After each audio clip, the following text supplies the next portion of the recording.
So पहिले तर आपण इंट्रोडक्शन घेऊया की इव्हेंट मॅनेजमेंट काय आहे. आपल्याकडे हे कोर्सेस खूप पूर्वीपासून आपण चालू केले आहेत की इव्हेंट मॅनेजमेंटमध्ये खूप सारं करिअर ऑप्शन्स आहेत आणि नॉट नेसेसरी सगळ्यांना एकाच गोष्टीमध्ये इंटरेस्ट असू शकतो. सो प्रत्येकाचा इंटरेस्ट वेगवेगळा असू शकतो. तुम्हाला जर खूप लोकांशी बोलायला, इंटरॅक्ट व्हायला खूप आवडतं, तर डेफिनेटली तुमचं याच्यामध्ये करिअर एक्सपेक्टेशन असू शकतं. कारण event management is all about की तुम्ही लोकांबरोबर भेटतात आहे, त्यांचे सेलिब्रेशन्स मध्ये तुम्ही पार्टिसिपेट करतात आहे आणि त्यांना त्यांचा अनुभव एक स्टेप अजून चांगला करून द्यायला हेल्प करतात आहे. ठीक आहे. सो इव्हेंट मॅनेजमेंट अशी इंडस्ट्री आहे ज्याच्यामध्ये खूप सारे ऑप्शन्स आहेत. तुम्ही खूप सारे वेगवेगळे डिपार्टमेंटमध्ये काम करू शकता. म्हणजे एक इव्हेंट मॅनेजमेंट तर हा एक काय म्हणतात एक टॅग आहे आणि त्याच्या अंडर खूप सारे ऑप्शन्स येतात किंवा खूप सारे प्रोफाईल्स येतात. ठीक आहे. सो इव्हेंट मॅनेजमेंटमध्ये व्हेरी फर्स्ट जे आहे ते आपण पहिले बघू की टाईप ऑफ इव्हेंट काय असतात. मी थोडंसं तुम्हाला इव्हेंट इंडस्ट्री काय आहे ते सांगते आणि त्याच्यानंतर आपण त्याच्यातला कुठला टॉपिक फोकस करणार आहे इन फ्युचर, की आपल्या इथे काही सेशन्स होऊ शकतात विज्ञान आश्रम थ्रू, तर ते मी तुम्हाला सांगणार आहे. सो प्रत्येक इव्हेंटचा वेगवेगळा टाईप असतो. ठीक आहे. सो इव्हेंट मॅनेजमेंटमध्ये कॉर्पोरेट इव्हेंट येतात, सोशल इव्हेंट येतात, पर्सनल इव्हेंट आहे, स्पोर्ट्स इव्हेंट आहे, है ना. असे वेगवेगळे प्रकार येतात. सो कॉर्पोरेट इव्हेंट म्हणजे कंपनीचे जे इव्हेंट होतात वेगवेगळ्या, जसं आपल्या शेजारी किंवा आपल्या आजूबाजूला, म्हणजे आपण ज्या एरियात राहतो, सपोज पुणे जिल्हा आहे, ह्याच्यामध्ये खूप सारे इंडस्ट्रीयल झोन्स आहेत. ज्या कंपन्यांना त्यांच्या टीमसाठी काही इव्हेंट करायचे असतात किंवा काही मीटिंग्स असतात, काही नवीन प्रोडक्टचे लॉन्चेस असतात. सो हे सगळे कॉर्पोरेट इव्हेंट येतात. सो तुमचे ऑलरेडी जर कनेक्शन त्या वे मध्ये असतील तर डेफिनेटली तुम्ही या इव्हेंटसाठी पहिले सुरू करू शकता. ठीक आहे. त्याच्यानंतर सोशल इव्हेंट्स आहेत, जिकडे सोशली लोक एकत्र येतात. ओके. सो सोशली लोक एकत्र येतात म्हणजे कसं आहे की याच्यामध्ये वेगवेगळ्या प्रकारचे लोक एका ठिकाणी येऊन काहीतरी सेलिब्रेट करतात आहे. ठीक आहे. सो सोशल इव्हेंट्स झाले. त्याच्यानंतर पर्सनल इव्हेंट जे आपण पर्सनल लेवलला सेलिब्रेट करतो, म्हणजे स्वतःचे फॅमिली मेंबर्स किंवा स्वतःच्या सराउंडिंग मधले लोक, नियर बाय लोक. सो हे सगळं जे येतं ते पर्सनल इव्हेंटमध्ये येतं. आणि स्पोर्ट्स इव्हेंटमध्ये जसं तुम्ही वेगवेगळे टाइप्स बघू शकता की आय-पी-एल आहे, प्रो कबड्डी लीग आहे, हे थोडे मोठ्या लेव्हलचे स्पोर्ट्स इव्हेंट आहेत. सो ते आहेत. अपार्ट फ्रॉम दॅट तुम्ही लोकल लेव्हलला म्हटलं तर आपले जसं बैलगाडा शर्यत आहे किंवा कबड्डीचे सामने आपण अरेंज करतो, सो किंवा हिंद केसरी वगैरे असे जे आपले इव्हेंट असतात, हे सगळे स्पोर्ट्स इव्हेंटमध्ये येतात. ठीक आहे. सो बेसिकली असे काही टाइप्स ऑफ इव्हेंट आहेत. याच्यात एक ऍडिशनल इव्हेंट होऊ शकतो टाइप, तो म्हणजे पॉलिटिकल इव्हेंट सुद्धा आजकाल खूप डिमांडमध्ये आहेत. अपकमिंग जसं तुम्ही बघता ते इलेक्शन्स आहेत. सो त्यांना रॅलीज करायचे असतात, सभा करायचे असतात किंवा स्वच्छता अभियान सारखे काही इव्हेंट करायचे असतात. सो या सगळ्या गोष्टींना जो सपोर्ट लागतो ना, तो इव्हेंट मॅनेजर प्रोव्हाइड करतो. ओके. जनरली आपल्या सगळ्यांमध्ये एक समज आहे की डेकोरेशन म्हणजे event management, but then decoration हा एक पार्ट असतो इव्हेंट मॅनेजमेंटचा. आणि हा प्रत्येक इव्हेंटचा टाईप तुम्ही बघाल तर त्या प्रत्येकाला वेगवेगळ्या टाईपचं डेकोरेशनचं रिक्वायरमेंट राहतं. ठीक आहे. सो हे काही टेंटेटिव्ह इव्हेंटचे टाईप्स झाले. आता जेव्हा तुम्ही कोणत्याही इव्हेंटचं प्लॅनिंग करतात आहे, तेव्हा तुम्हाला कोणकोणत्या गोष्टी रिक्वायर्ड असतात. ओके. तर कधी-कधी आजकाल लोकांचा थोडा कल आहे, की आपला इव्हेंट हा दुसऱ्यांपेक्षा वेगळा दिसला पाहिजे. कॉमन असं सेलिब्रेट करायला आवडत नाही कोणाला. सो त्या केसमध्ये काय असतं, की पहिले तुम्हाला कन्सेप्ट डेव्हलप करायला लागते. का तर तो वेगळा उठून दिसला पाहिजे इव्हेंट, है ना? सो कन्सेप्ट डेव्हलपमेंट येतं पहिले, की कशा टाइपचा इव्हेंट आहे, कोणत्या उद्देशाने केला जातोय, कोण तो अटेंड करणार आहे आणि ह्याच्यातनं आपल्याला काय साध्य करायचंय. ह्या गोष्टी इम्पॉर्टंट आहेत कन्सेप्ट डेव्हलप करताना. त्याच्यानंतर मग ज्याला हा इव्हेंट एक्झिक्यूट करायचा आहे, म्हणजे कोणाला हा इव्हेंट करायचा आहे, त्याचं बजेट किती लेव्हलपर्यंत असू शकतं. बिकॉज आजकाल सेलिब्रेशन हे प्रत्येक जण करायला म्हणजे इंटरेस्टेड आहे किंवा प्रत्येकाला आपला इव्हेंट चांगलाच करायचा आहे. पण त्यांचं बजेट लेव्हल वेगवेगळी असू शकते. सो कोणाचं बजेट लेव्हल थोडंसं मिनिमम आहे, कोणाला असं आहे की बजेटचं तुम्ही काही काळजी करू नका, पण ते चांगलं दिसलं पाहिजे. सो या सगळ्या पहिल्या गोष्टी आहेत ज्या लक्षात घ्यायला पाहिजे कुठलाही इव्हेंट करताना. त्याच्यानंतर ते कुठल्या लोकेशनला होणार आहे, व्हेन्यू काय आहे, म्हणजे नॉर्मल आपला हॉल आहे की 5 स्टार हॉटेल आहे, काय आहे, त्याच्यानुसार तुम्हाला डिझायनिंग करायचं असतं इव्हेंटचं. त्याच्यानंतर काही इव्हेंटसाठी मार्केटिंग आणि प्रमोशन लागतं. जसं मी म्हटलं स्पोर्ट्स इव्हेंट आहेत किंवा सोशल इव्हेंटमध्ये दांडिया येतं किंवा होली इव्हेंट येतात. सो हे जे इव्हेंट आहेत ना, ह्याच्यासाठी तुम्हाला प्रमोशन लागतं किंवा मार्केटिंग लागतं. सो ते कुठल्या-कुठल्या प्लॅटफॉर्मला करता येतं.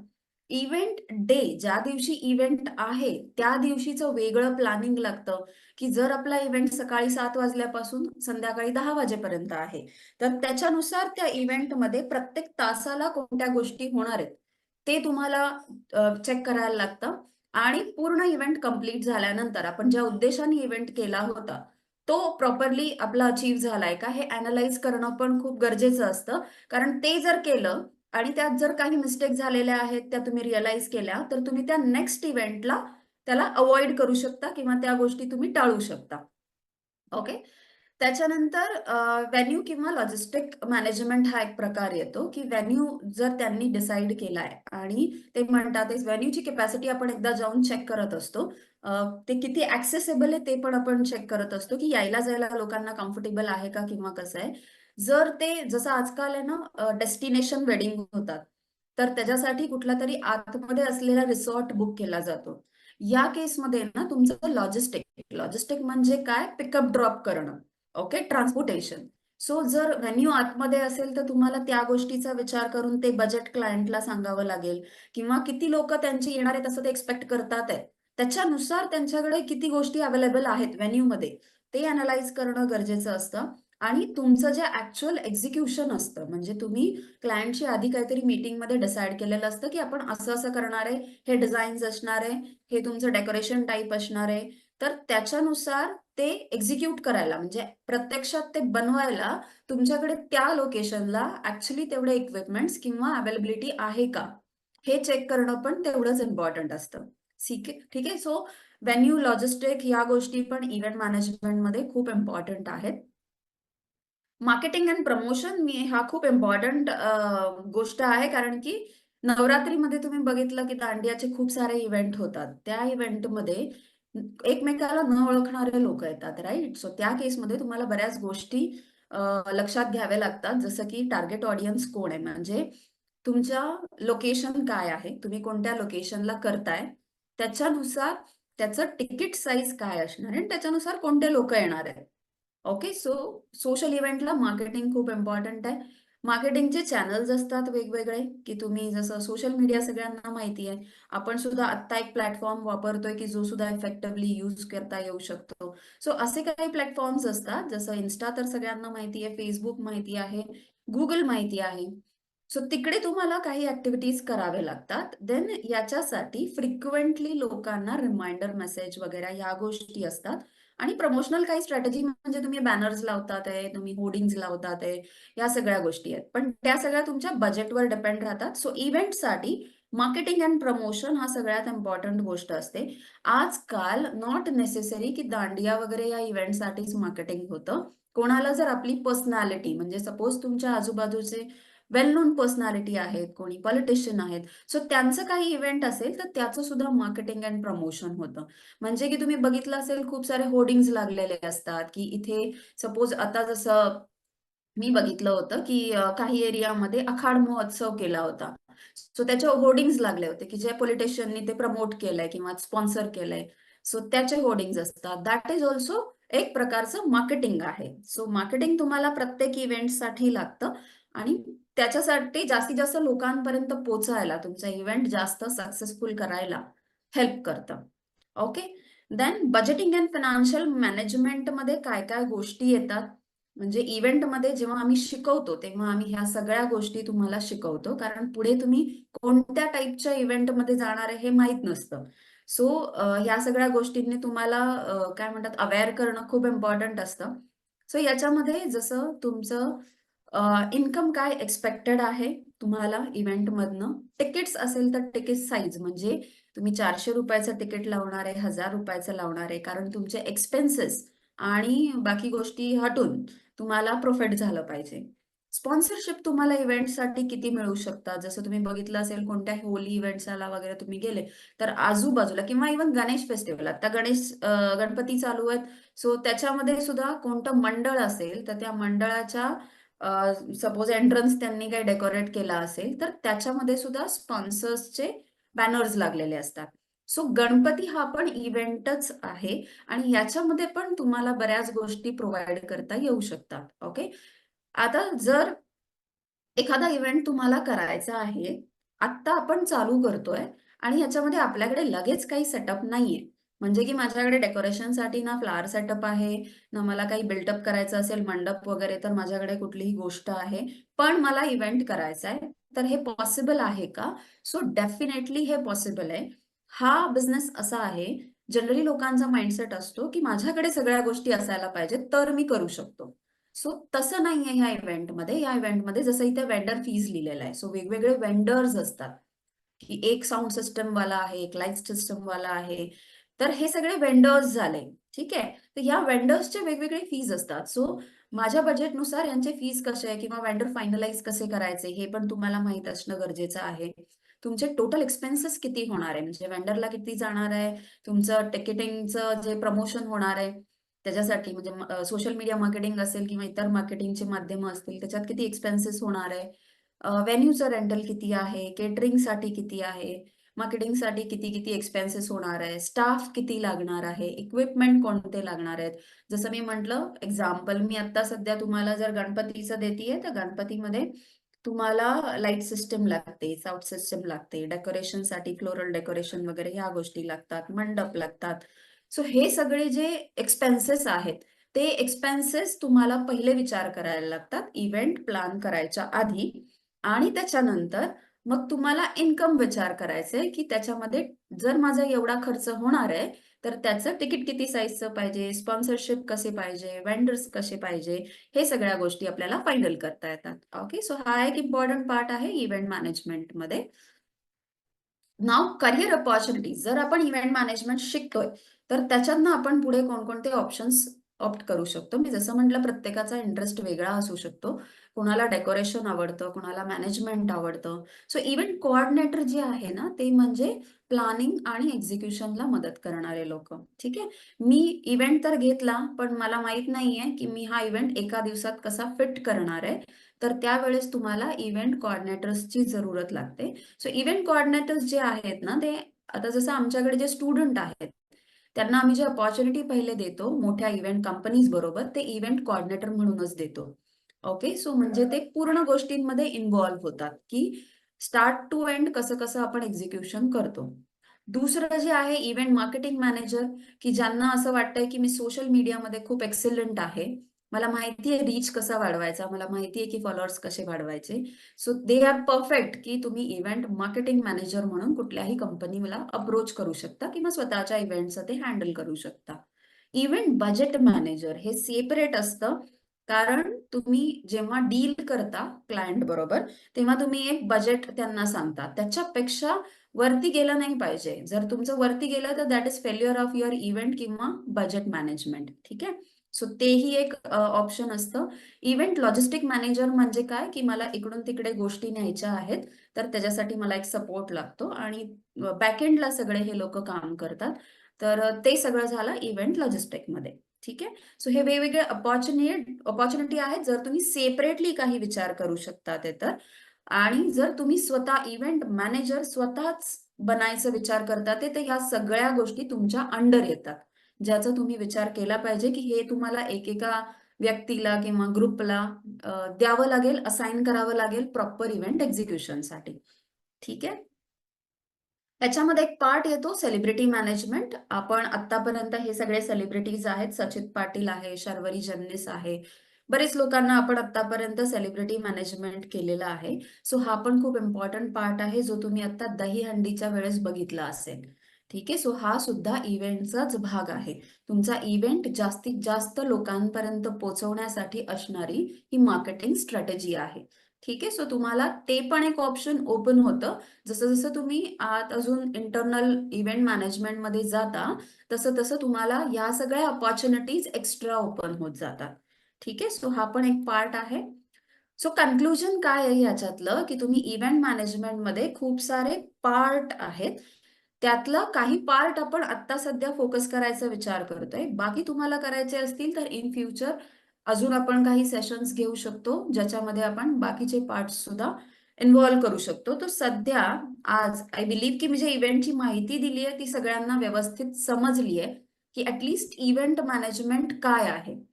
सो इव्हेंट मॅनेजमेंट म्हणजे खूप सारे गोष्टी तुमच्या अंडर येतात. मग त्याच्यात फूड अँड बेव्हरेजेस म्हणजे कॅटरिंग असेल किंवा बाकी सगळ्या गोष्टी ह्या त्याच्यामध्ये येतात. ओके. सो त्यातला एक पार्ट थोडासा आपण फोकस करणार आहे की ज्याच्यामध्ये तुम्ही एकदम कमी बजेटमध्ये सुद्धा इव्हेंट चालू करू शकता. मी आता जे तुम्हाला सांगितलं हे नेक्स्ट लेवल इव्हेंट तुम्ही करू शकता. हळूहळू तुम्ही डेफिनेटली तिथपर्यंत पोहोचू शकता. बट आय अंडरस्टँड की प्रत्येकाचं लगेच एवढं मोठं करायचं अ, तेवढं पॉसिबिलिटी आहे किंवा जमू शकतं माहीत नाही मला. कोणाकोणाला जमतं, कोणाला नाही जमत. पण बेटर वे तुम्ही जेव्हा नवीन कुठलातरी व्यवसाय चालू करायचा विचार करतात आहे, तेव्हा तुम्ही एकदम छोट्यापासून चालू केलेलं कधीही चांगलं, है ना?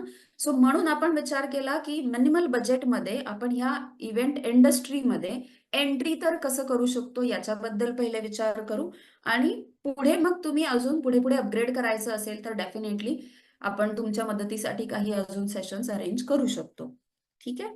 ओके. सो आजचा जो आपण टोटल एक टॉपिक जो हायलाइट करणार आहे, की जो जास्त सगळ्यांना आवडतो इव्हेंटमध्ये, तो आहे डेकोरेशन. राइट? सो डेकोरेशन हा सगळ्यात इम्पॉर्टंट टॉपिक आहे इव्हेंट मॅनेजमेंट कन्सिडर केलं तर. बिकॉज त्याच्याशिवाय तो ग्रँड फील किंवा ती काय म्हणतात फीलिंग आपल्याला येतच नाही, की आपण कुठेतरी एक्सक्लुझिव्ह ठिकाणी आलोय. ठीक आहे? सो असतात काही सिंपलच गोष्टी, पण तुम्ही त्या प्रेझेंट कसे करता याच्यावर डिपेंड करतं, की त्याचा लुक अँड फील काय असणार आहे.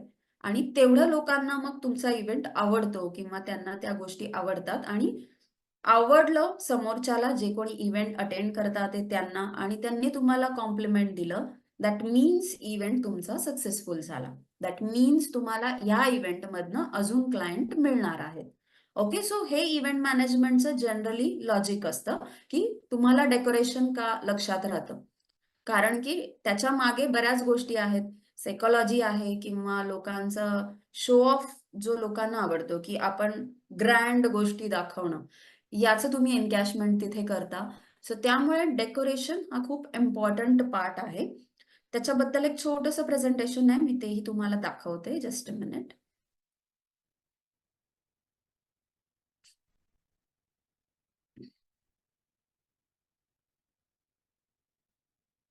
ओके. सो आय बिलीव्ह सगळ्यांना स्क्रीन दिसतीये माझी. तर तुम्ही हे सगळे जनरली Googleला सर्च केला ना इव्हेंट डेकोरेशन, तर तुम्हाला हे सगळे इमेजेस मिळणार आहेत. मी काही तुम्हाला वेगळं असं दाखवत नाहीये. पण तुम्ही हे कसं करतात आहे किंवा बजेट कमी ठेवून चांगला फील तुम्ही कसा देतात आहे, है ना? तर आता तुम्ही इथे काही इमेजेस बघतात आहे ज्याच्यामध्ये फ्लोरल डेकोरेशन आहे, फुलांचं डेकोरेशन आहे, बलून डेकोरेशन आहे, है ना?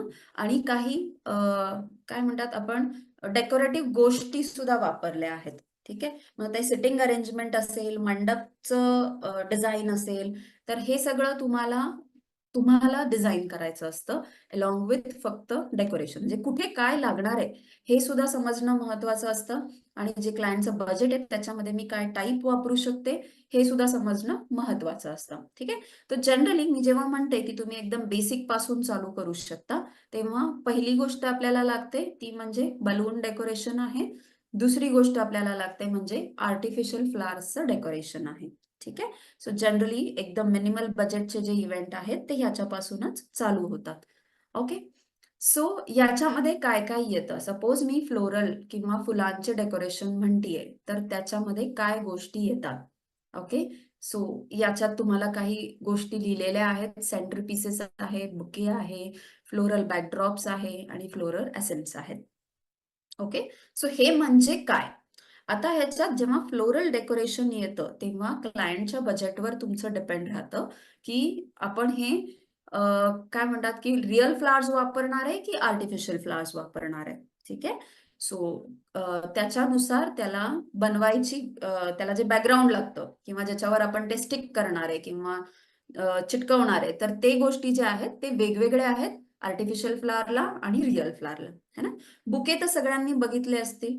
बुकेमध्ये जे ग्रीन कलरचं मटेरियल वापरलं जातं, ज्याच्यावर फुलं लावलेले असतात. सो जर तुम्ही रिअल फ्लॉवर्सचं करता ते, तर तुम्हाला ते टाइप लागतं. आणि आर्टिफिशियलला जनरली काही बेस असतात, त्याच्यावर तुम्ही स्टिक करू शकता. ओके. दुसरं आहे बलून डेकोरेशन आणि स्ट्रीमर्स. बलून डेकोरेशनचे मी तुम्हाला जे तिथे नावं लिहिली आहेत. Balloon arches. आर्चेस म्हणजे काय? कमानी. सो बलूनचे जे कमान वेगवेगळ्या टाईपचे बनवतात. मग ते सिंपल असू दे किंवा मी इथे जसं दाखवलंय तसं थोडं एक्सक्लुझिव्ह असू दे, है ना? तुम्ही जे रेग्युलर आपण दुकानाचं उद्घाटन आहे किंवा काय आहे, तर त्याच्यासाठी किंवा आता 15 ऑगस्ट येऊन गेलं, त्याच्यासाठी खूप लोकांनी डेकोरेशन केलं असणार आहे तुमच्या इथे शॉपकीपर्सनी वगैरे. तर ते जे आहे ना, ते सिंपल बलून्स आहेत, ठीक आहे? सो त्याचं जे बजेट असतं ते खूपच कमी असतं, ठीक आहे? आणि इथे जे मी तुम्हाला फोटो दाखवलाय ते बलून्स म्हणजे थोडे कॉस्टली बलून्स येतात. त्याचा फील थोडा चांगला असतो. सो तुमचं क्लायंट कोणत्या बजेटनुसार चाललंय त्याच्यानुसार बलूनचे पण टाईप असतात. Okay. So look and feel देणारे बलूनचे टाईप असतात. तर आपण एवढं डीपमध्ये कधी विचार करत नाही. बट देन ते टाईप्स असतात. त्याचा रेट वेगवेगळा असतो आणि त्याच्यानुसार की बजेट त्यांचं कसं आहे किंवा त्यांना कसा फील पाहिजे, त्याच्यानुसार तुम्ही डिसाईड करू शकता की आपल्याला कुठलं प्रॉडक्ट वापरायचंय किंवा कुठले बलून्स वापरायचे. ठीक आहे. बलून बुके असतं म्हणजे की एकतर तुमची कमान झाली, पण मध्ये-मध्ये तुम्हाला एंट्रन्सला पूर्ण डेकोरेट करायचे तर असे बुके वापरले जातात. बंच ऑफ 4-5 बलून असतं, की ज्याच्यावर आपण कस्टमाइज पण करू शकतो. आणि स्ट्रीमर म्हणजे झिरमिळ्या तुम्ही ज्या मागे लावता बलूनच्या सपोर्टला, तर ते असतात. जनरली आपण गोल्डन सिल्वरमध्ये बघतो, पण तुम्ही जेव्हा कस्टमाइज इव्हेंट घेता ना, तेव्हा तुम्ही कस्टमाइज फील देऊ शकता बलून डेकोरेशनमध्ये. ठीक आहे. सो ह्याचे खूप आयडियाज तुम्हाला Googleवर पण मिळतात. पण आजकाल लोकांना कॉपी पेस्ट नकोय. Googleवर बघता ते तेच नकोय. ठीक आहे. त्यांना वेगळं पाहिजे. ओके. सो हे आहे. त्याच्यानंतर फ्लोरल डेकोरेशनमध्ये वॉल आणि सिलिंग डेकॉर हे खूप इम्पॉर्टंट असतं. तर फ्लोरल डेकोरेशनमध्ये जसं बलूनमध्ये बलूनचे आर्चेस खूप फेमस आहेत आणि बॅकड्रॉप खूप फेमस आहे. तसंच फ्लोरल डेकोरेशनमध्ये पण बॅकड्रॉप, वॉलला जे बॅकड्रॉप असतात ते खूप फेमस आहेत. ठीक आहे. आणि त्याच्याच बरोबर थोडंसं कापडाचं ड्रेपिंग पण येतं. जर तुम्ही फ्लोरल डेकोरेशन करता ते तर. ठीक आहे. सो हे सगळे गोष्टी फ्लोरलमध्ये जास्त इम्पॉर्टंट असतात, की कापडाचं एक बॅकग्राऊंडला किंवा वरती ड्रेपिंग येतं आणि त्याच्याच बरोबर फुलांची एक वॉल येते आणि बुके वगैरे ह्या गोष्टी असतात. सो ते एकाच ठिकाणी सगळे लावायचे आहेत, की बॉर्डर करायची आहे, की कसं आहे ते सगळं तुमच्यावर डिपेंड राहतं, की क्लायंटला कसं पाहिजे आहे. ठीक आहे. जसं आउटडोर गार्डन डेकॉर पण येतात. आजकाल जे डेस्टिनेशन वेडिंग होतात त्याच्यासाठी हे डेकॉर खूप वापरलं जातं. मग याच्यामध्ये वेगवेगळे कंदील असतात, वेगवेगळे लाईट्स असतात जे तुम्ही फिरवू शकता तुमच्या डेकोरेशनमधनं. सो रात्रीचा इव्हेंट असेल तर ते अजून चांगला इफेक्ट क्रिएट करतं. फ्लोरल अरेंजमेंट्स तर आहेतच जे तुम्हाला इथे दिसतात आहे, की आणि त्याच्याच बरोबर जे तुम्हाला लाकडी खांब दिसतात आहे ना, ते आपल्याला डिझाईननुसार क्रिएट करावं लागतं वन डेसाठी. ओके. सो ते आउटडोर फर्निचर झालं. सो ह्याच्यामध्ये तुमचं लॉजिस्टिक वगैरे लागू शकतं, की ते खांब तुमचं सपोज एक प्रोडक्शन हाऊस आहे किंवा प्रोडक्शनवाला कोणी तुम्हाला हेल्प करणारा आहे. सो त्याच्या हेल्पनी तुम्ही ते तिथे नेऊ शकता आणि तिथे ॲक्चुअल एक्झिक्यूट करू शकता. ओके. सो हे झालं तुमचं आउटडोअर फर्निचर. आणि हे आहे आमचं काही स्टुडंटचं वर्क, जे मी म्हणलं की जनरली आम्ही फ्लोरल डेकोरेशन, बलून डेकोरेशन हे शिकवतो. सो हे जे डेकोरेशन शिकवलं आहे, त्याच्यासाठी जे फॅकल्टी आपल्याकडे आलेले होते, ते स्वतः त्यांनी अंबानींचं जे आत्ता वेडिंग झालं होतं, त्याच्यामध्ये त्यांनी वेगवेगळे डिपार्टमेंट वेगवेगळ्या डेकोरेटर्सला दिले होते. त्यातलं एक डिपार्टमेंट जे रोहन सर आहेत, त्यांनी हँडल केलं होतं आणि तेच आमच्या इथे स्टुडंटला शिकवायला आले होते. सो त्यांनी फ्लोरलचं आर्चेस कसे करायचे, म्हणजे कमान किंवा एक कॉर्नर तुम्हाला करायचंय, बुके कसे बनवायचे आणि एक वॉल तुम्हाला पूर्ण करायची असेल, तर ती कशी करायची? असं पूर्ण त्यांना माहिती दिली होती. त्याच्याच बरोबर मार्केटची माहिती दिली होती, की मार्केट कुठे आहे? कारण ते सगळ्यात महत्वाचं आहे, की हे दिसतंय तर आम्ही शिकलो सुद्धा, पण हे मटेरियल आणायचं कुठून? आहे ना, की तिथे त्यांना स्वस्तमध्ये आपल्याला मिळू शकतं किंवा कुठे याचं लोकेशन आहे, हे सगळ्या ज्या गोष्टी आहेत, त्या पण ह्या डेकोरेशनमध्ये तुम्हाला समजतात. आणि हे दुसरं आहे जे बलून डेकोरेशनचं स्टुडंट एक्झिक्युशन आहे. याच्यामध्ये थीमॅटिक केलं होतं, म्हणजे की जसं स्पायडर थीम घेतली आहे, त्याच्यानुसार कलर ऑफ बलून्स आहेत, डोरेमॉन थीम आहे, प्रिन्सेस थीम आहे. सो असं थीमॅटिक मॅडम आजकाल. ओके. Great, great. सो हे फ्लोरल डेकोरेशनचं जे मी सांगत होते, बुके वगैरे हे सगळं, हे आपले स्टुडंट आहेत ज्यांनी हे ॲक्चुअली एक्झिक्यूट केलंय. आणि मी जसं म्हटलं की सरांनी हे सगळं त्यांना सांगून मग त्याच्यात गोल्डन स्प्रे वगैरे असे बरेच गोष्टी येतात की जे तुमचं थोडं ग्लिटर त्याला ऍड करतं. सो हे सगळं तुम्हाला त्याच्यात आहे. शिकू शकता तुम्ही. आणि हे बलून डेकोरेशनचं आहे. सो बलून डेकोरेशन मध्ये जसं मी म्हटलं की थीमॅटिक गोष्टी असतात. सो जसं एक स्पायडर थीम आहे किंवा डोरेमॉन आहे, प्रिन्सेस आहे. सो असं जसं क्लायंटला पाहिजे तसं तुम्ही थीम देऊ शकता आणि थीमच्या बेसवर त्याचं कॉस्टिंग डिपेंड राहतं. ठीक आहे की त्याला कसं आता हे जे शिकताना मुलं यूज करणार ऑब्व्हियसली आपण त्यांना बजेट फ्रेंडली मटेरियलच यूज करायला सांगितलं. एकदम एक्सक्लुझिव्ह लेवलचे बलून्स वगैरे त्यांना यूज करायला सांगत नाही आपण. पण माहिती सगळ्याची देतो सो दॅट इन फ्युचर तुमच्याकडे तसे काही क्लायंट असतील ना तर तुम्ही त्याच्यानुसार सगळ्या गोष्टी करू शकता. सो मग ड्रेपिंग आलं किंवा स्ट्रीमर झाले सगळ्या गोष्टी तुम्हाला किंवा बलून्स मध्ये पण तुम्ही जर स्पायडर बघता ते तर स्पायडर बनवलाय स्टुडंटनी. सो बलूनचे टाईप वेगवेगळे असतात. ओके सो काही पाईप सारखे बलून्स असतात, काही राऊंड आहेत. तर हे सगळ्या गोष्टी तुम्हाला त्याच्यामध्ये शिकायला मिळू शकतात. ओके सो हे बलून डेकोरेशन आहे. सो याच्यात ना कन्क्लूड काय करायचं आपल्याला की डेकोरेशन हे सगळ्यात इम्पॉर्टंट आहे बिकॉज जर डेकोरेशन करेक्ट असेल तर तुमचा इव्हेंट जास्त सक्सेसफुल होतो किंवा लोकांना त्यांचे मेमरीज जास्त चांगले राहतात आणि ते प्रत्येक वेळेस कम्पेअर करत राहतात की हा त्यांचं डेकोरेशन असं होतं मग तसंच आपण पण करूया. सो हे जर तुमचं माउथ पब्लिसिटी झालं तर तुम्हाला आपोआप त्याच्यामध्ये काय म्हणतात की क्लायंट परत परत तुमच्याकडे म्हणजे माउथ पब्लिसिटी तुमची चांगली होते आणि त्यांच्या थ्रू तुम्हाला नवीन क्लायंट परत परत मिळू शकतात. असं आहे. ओके सो बजेट प्लॅनिंग जे आहे म्हणजे तुम्ही स्टार्ट करणार आहे हा बिझनेस आणि आपल्या आजूबाजूला तुम्हाला वाटतं सपोज तुम्ही रुरल एरियामध्ये आहे, गावाकडे आहे, तर त्या केसमध्ये तुम्हाला वाटतं की लोकांचं खूप जास्त बजेट नसू शकतं या गोष्टीसाठी. सो अगदी मिनिमम तर तुम्ही अगदी ₹1000, ₹1500 ह्याच्यापासून सुद्धा ऑर्डर चालू करू शकता. ही तुमची फक्त क्रिएटिव्हिटी आहे की तुम्ही त्या बजेटमध्ये तो फील कसा देऊ शकता. जसं मी तुम्हाला एक दाखवते परत एकदा जर तुम्ही ही डोरेमॉनची थीम बघितली तर मी जर ऍक्च्युअल डोरेमॉनचा जो सिल्वर फॉईलचा फेस आणला असता तर तो मला जास्त कॉस्टली गेला असता. म्हणजे ही मुलांचीच आयडिया आहे कारण आम्ही त्यांना ते लिव्हर्जन्स दिलेला असतो की तुम्हाला पाहिजे तसं डोकं चालवून कमीत कमी बजेटमध्ये म्हणजे अगदी ₹500 तुम्हाला करायचं आहे ह्यानुसार आम्ही बजेट देत असतो त्यांना. सो त्यांनी काय केलं की डोरेमॉनला बलूनवरच ड्रॉ केलं, पेंट केलं. ओके. तर ते तुम्ही तुमचा विचार करून तुम्ही कसं कमी बजेटमध्ये चांगला फील देऊ शकता ते तुम्ही विचार करू शकता. सो तुम्ही एकदम मिनिमल पासून त्या गोष्टी चालू करू शकता. तुम्ही फ्लोरल डेकोरेशनमध्ये गेले तर फ्लॉवर्स रिअल फ्लॉवर्सचं केलं तर ते ऑब्व्हियसली कॉस्टलीच जातं. त्याचा मेंटेनन्स पण जास्त राहतो. आत्ता जसं आमच्या काही स्टुडंटनी गणपती डेकोरेशनसाठी फ्लोरलला हेल्प केलं. घरात पण आजकाल लोकं डेकोरेशनसाठी विचारतात. मला खूप सारे ऑर्डर्स आले होते फ्लोरल डेकोरेशनसाठी, जे आमच्या स्टुडंटनी एक्झिक्यूट केले बेसिकली. सो तसे तुम्हाला ऑर्डर्स येऊ शकतात जर तुम्ही इन्स्टावर प्रॉपरली तुमची ॲडव्हर्टाइजमेंट करता ते तर. आणि इन्स्टावर केलं तर बेनिफिट हे होतं ना, की जर आपल्या एरियामध्ये लोकांना माहिती आहे, तर तेवढेच मोजके लोकांपर्यंत आपण पोहोचलेलो असतो. पण तुम्ही इन्स्टावर केलं, खूप ॲक्टिव्हली व्यवस्थित तुमचं पेज मेंटेन केलं, तर तुमचं तिथपर्यंत रीच जातो, जिथे तुम्ही पर्सनली नाही पोहोचू शकत. जसं आपलं कॉलेज आहे पुण्यामध्ये, चिंचवडमध्ये. पण मला जर आता माझ्याकडे विदर्भातले स्टुडंट येतात आहे, तर ऑब्व्हियसली त्यांना माझी माहिती सोशल मीडिया थ्रूच मिळतीये. ठीक आहे. सो तसं तुम्ही तुमचं सोशल मीडिया थ्रू जर अजून ॲक्टिव्हली तुम्ही ॲडव्हर्टाइजमेंट केलं, तर पुढे तुम्हाला त्याच्यामध्ये अजून अपॉर्च्युनिटीज मिळू शकतात किंवा चांगल्या बजेटमध्ये तुम्हाला अ, अजून काम करता येईल, ज्याच्यामध्ये प्रॉफिट मार्जिन जास्त राहतं. ओके. सो हे आहे. पण मिनिमम एवढ्यापासून तुम्ही चालू तर नक्कीच करू शकता.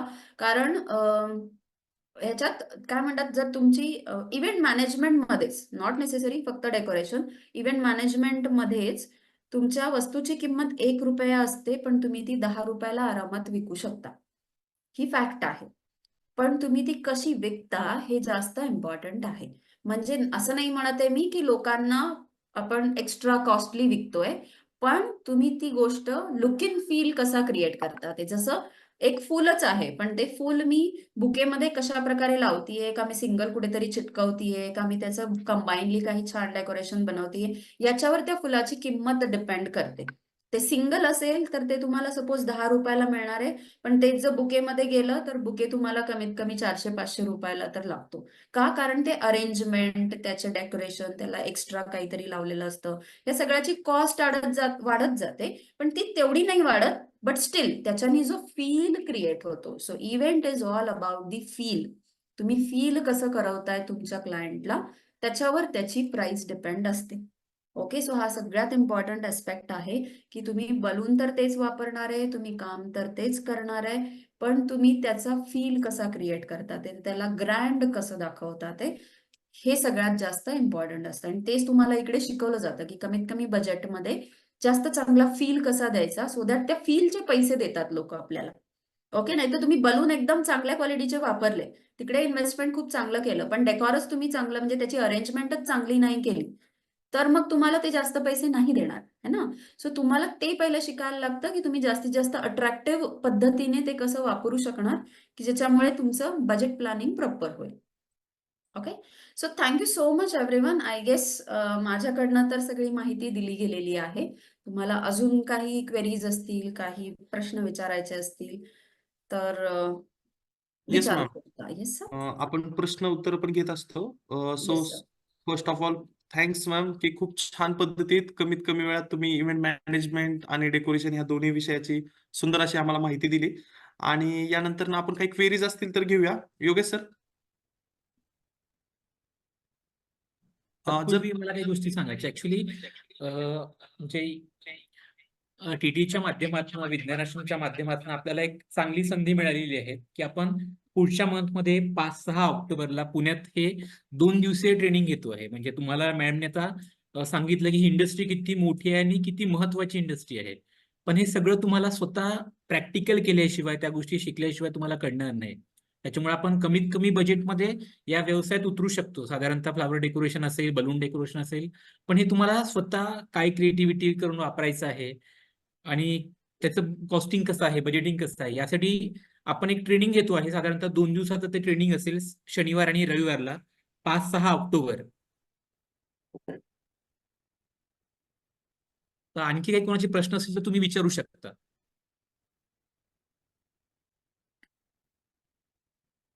अजून काही प्रश्न असेल तर तुम्ही विचारू शकता. ट्रेनिंग चिंचवड या ठिकाणी असू शकतं. ट्रेनिंग चिंचवड या ठिकाणी असेल. वर्षा मॅडम.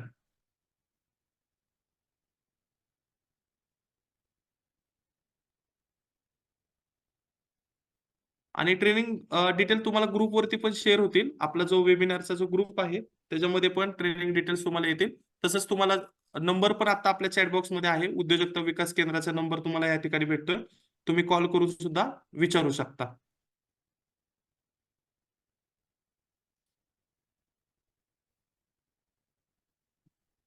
दीपा मॅडम एकच मिनिट थांबा.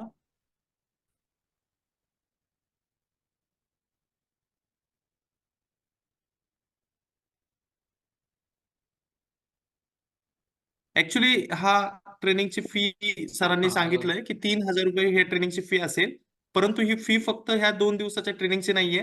तर जसं सांगितलं आता पूर्व मॅमनी पण छान पद्धतीने एक्सप्लेन केलं, हे प्रॅक्टिकल आपल्याला बेस्ट ट्रेनिंग होणार आहे. आणि टीटीए हे सुद्धा एक खूप नावाजलेली संस्था आहे आणि खूप वर्षापासून ह्याच्यामध्ये काम करते. आणि ह्या ट्रेनिंगमध्ये 2 दिवसाच्या ट्रेनिंगमध्ये तुमचं नाश्ता, जेवण, ट्रेनिंग आणि राहण्याचा खर्च इन्क्लूड आहे. यासोबतच पुढच्या 2 वर्षासाठी तुम्हाला विज्ञान आश्रम उद्योजकता विकास विभागाच्या मार्फत तुम्हाला प्रॉपर सपोर्ट केला जातो. मगाशी जो मॅडमने उल्लेख केला की विविध पद्धतीचे डिजिटल मार्केटिंग असेल, तुम्हाला स्टार्टिंगला कुठले लायसन्स काढणे असेल, ह्या सर्व गोष्टींसाठी तुम्हाला उद्योजकता विकास विभाग पूर्णपणे सहकार्य करतं तुमचा व्यवसाय उभा करण्यासाठी. कारण आमचा उद्देश फक्त हा तुम्हाला प्रशिक्षित करणं असं नाहीये, तर तुम्हाला यशस्वी उद्योजक घडवणं हा आमचा मूळ उद्देश आहे ह्या ट्रेनिंग प्रोग्रामचा. अजून कोणाचे काही प्रश्न आहेत का? तुम्ही इनबॉक्स मध्ये टाका. येस सर, तुम्हाला ट्रेनिंग सिलेबस वगैरे हे सगळं भेटेल. आपण हे बेसिक ट्रेनिंग घेतोय जसं मॅडमनी सांगितलं. इव्हेंट मॅनेजमेंट हे क्षेत्र फार मोठं आहे, पण ऍक्च्युअल सुरुवात कशी करायची ह्याच्यासाठी हे 2 दिवसाचं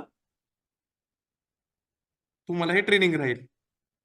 त्यामध्ये तुम्हाला सिलेबस वगैरे ह्या सगळ्या गोष्टी तुम्हाला भेटतील. तुम्ही त्यासाठी आम्हाला कॉल करू शकता. तुम्हाला कुठलीही आता काही क्वेरी असेल तर तुम्हाला या ठिकाणी नंबर सुद्धा दिलेला आहे किंवा ग्रुपमध्ये जे ऍडमिन आहेत त्यांना पण तुम्ही कॉल करू शकता. ज्या लिंकमधून तुम्हाला या ग्रुपमधून लिंक भेटली त्या ग्रुपमध्ये तुम्ही जे ऍडमिन आहेत त्यांना पण कॉल करू शकता ह्यासाठी सगळे प्रश्न विचारण्यासाठी. तर योगेश सर आपण संपूया आजचा ट्रेनिंग प्रोग्राम. तर आभार प्रदर्शन तुम्ही करावं असं. थँक्यू.